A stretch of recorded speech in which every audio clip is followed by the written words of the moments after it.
Bonjour les amis, alors vous avez, je l'espère, vu l'émission Sur le front avec Hugo Clément dimanche soir.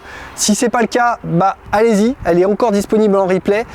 En tout cas voilà, il y a déjà 1,8 million de personnes qui l'ont regardée et qui continuent de la regarder, c'est juste énorme. Cette émission, elle montre une chose claire, c'est qu'aujourd'hui il y a un tabou. On ne débat pas de ce qui se passe dans les forêts en France alors qu'on voit bien qu'il y a un problème. Les responsables de ce carnage, en fait, ils sont peu nombreux et ils représentent qu'une partie de la filière bois. Ce sont les grandes coopératives, ce sont les grands propriétaires forestiers, mais c'est aussi le ministre de l'Agriculture qui refuse d'avoir un débat avec nous, qui donne de l'argent public avec le plan de relance. C'est plus de 150 millions d'euros qui ont été donnés, non pas pour vraiment adapter la forêt au changement climatique, mais une partie de cet argent va financer ce que vous avez vu dans ce reportage.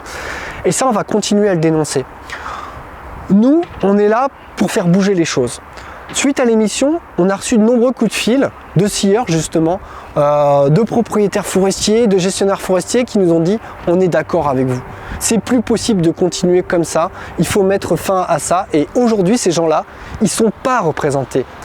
Quand plus de 200 députés essayent de porter des amendements pour pouvoir améliorer les choses, mettre fin à des pratiques comme les coupes rases, le gouvernement considère que ces amendements sont irrecevables ou les balaye d'un revers de la main. Ça suffit. On va rien lâcher. On va continuer nos actions. On va continuer à être là où on ne nous attend pas et à faire bouger les choses.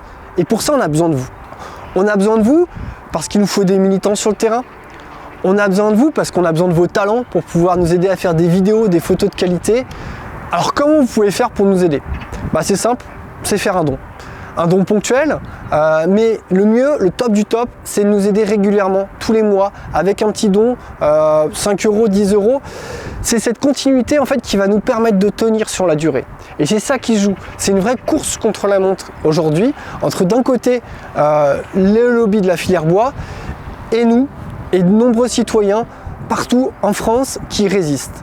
On a besoin de dons aussi pour pouvoir financer tout ce travail de longue haleine, de production d'expertise, de rapports scientifiques, pour ne pas laisser simplement le terrain au lobby et à toutes ces contre-vérités qu'ils assènent régulièrement. On sent vraiment qu'on est à un carrefour. Et nous, on ne va pas lâcher. Alors on compte sur vous.